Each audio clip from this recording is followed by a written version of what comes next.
BFM Business, BFM Bourse, les réponses aux questions. Beaucoup de questions en effet sur ces perspectives sur la tech américaine. Igor Demac vient de nous rejoindre, associé de Vital Épargne, alors que ce soir les GAFAM vont commencer à publier. Bonjour Igor. Bonjour. Bienvenue, on va démarrer avec cette première question de Julie qui nous demande si l'on est en train d'assister à l'éclatement d'une bulle comparable à la bulle Internet aux États-Unis.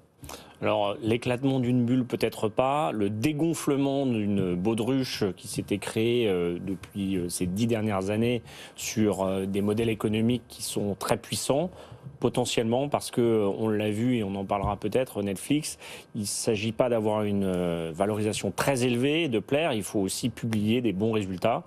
Et puis, ça vient aussi dans un environnement de taux d'intérêt qui sont moins favorables aux valeurs très chères.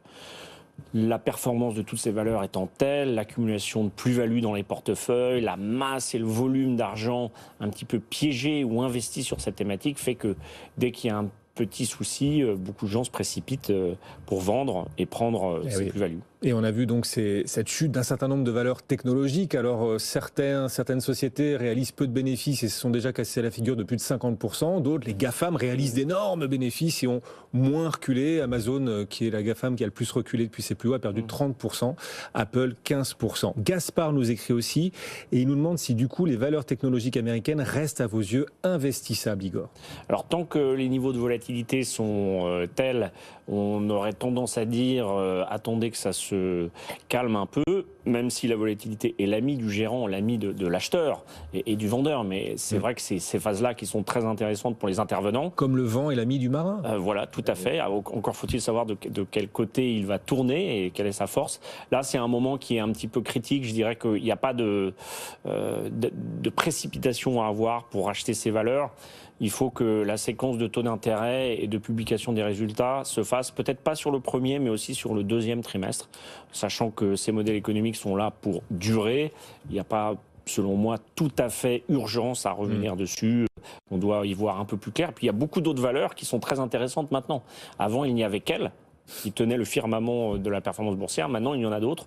On peut citer les banques, par exemple. Les banques, en effet, qui ont publié à leur tour leurs résultats aux États-Unis. Dans cet univers de la tech, certaines sociétés vous intéressent particulièrement. On va parler de Netflix dans un instant, mais on voit aussi se développer de nouvelles thématiques, y compris chez les GAFAM, le métavers aussi, dans lequel certains... Il y a l'opération Microsoft Activision qui, je pense, va éclipser peut-être un peu les résultats de Microsoft, mais qui ouvre un champ des possibles qui est un peu différent. Alors, ce sont quand même toujours des modèles qui reposent sur l'abonné, l'attraction de clients, hein, comme tous les modèles économiques, il faut des clients.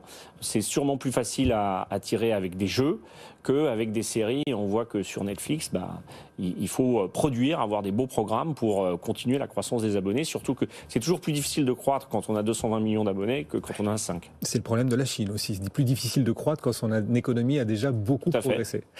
Michel nous écrit aussi à propos justement de Netflix qui a mis le feu aux poudres dans la tech américaine avec ses prévisions jugées décevantes. Michel nous demande si après la chute incroyable du titre Netflix en quelques jours, il est temps de racheter cette valeur. Est-ce qu'elle vous semble offrir un point d'entrée, Igor ? Alors, il y a sûrement un point d'entrée, mais tant qu'on n'a pas les prémices de la renaissance de la conquête d'abonnés, et là, au premier trimestre, on a compris qu'ils auraient 2 fois moins d'abonnés, entre guillemets, que le consensus le prévoyait. Je pense que là encore, il faut voir si c'est un accident de parcours. Il faut voir aussi les prochaines sorties, puisque le modèle Netflix, c'est à peu près le modèle que tous les médias, même classiques, ont, c'est qu'il faut des programmes pour attirer des clients et des abonnés. Donc il faut beaucoup investir dans les programmes et dans l'entertainment.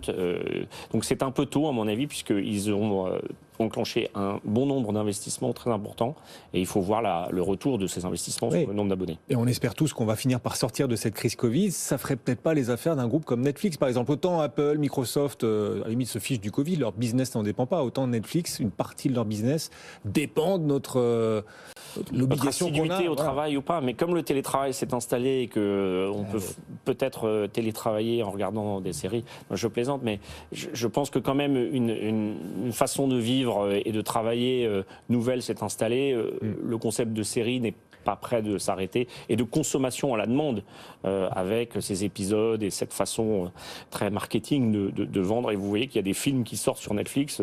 Qui aurait cru il y a quelques années qu'on regarderait des films sur Netflix et pas au cinéma. Le potentiel de cette thématique tech du Nasdaq aussi dépend de l'évolution des taux, de la politique monétaire de la Réserve fédérale américaine qui commence à se réunir aujourd'hui et qui livrera demain son verdict. On espère, en tout cas les marchés espèrent que la Fed apportera de la visibilité. C'est une question que nous envoie Faustine. Les taux d'intérêt, d'après vous, vont-ils clairement monter aux États-Unis? Est-ce que c'est un vrai problème?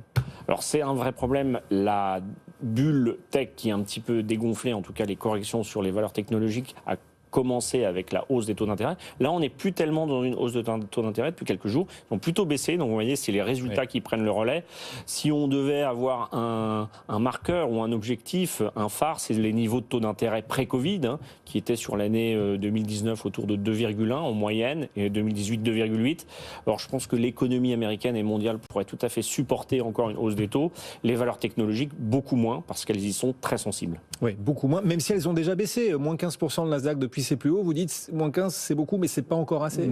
Quand on regarde la performance embarquée, c'est pas beaucoup en relatif par rapport à tout l'argent qui a été gagné et investi. Et donc, dans ces histoires, on peut toujours revenir et attendre un bon point d'entrée, mais on risque de se prendre les doigts dans la porte sans mauvais jeu de mots avec votre main gauche. Sabrina, oui, la main gauche un peu blessée, une petite chute à vélo. Sabrina, à New York, nous disait tout à l'heure qu'elle avait attaché sa ceinture et ses bretelles pour cette nouvelle séance américaine. Oui, peut-être mettre un casque aussi. Et pourquoi pas un casque en effet. On voit que les indices de volatilité montent encore, plus 12% le VIX à l'instant. Merci beaucoup Igor d'être passé. Merci. Alors que les publications des GAFAM vont démarrer ce soir après la clôture de Wall Street, Igor Demac, associé de Vital Épargne. N'hésitez pas à nous envoyer vos questions, bien sûr sur notre site bfmbusiness.com. Tout à l'heure, on reparlera de cette séance du jour. Le club vous ouvrira ses portes, ce sera dans une douzaine de minutes.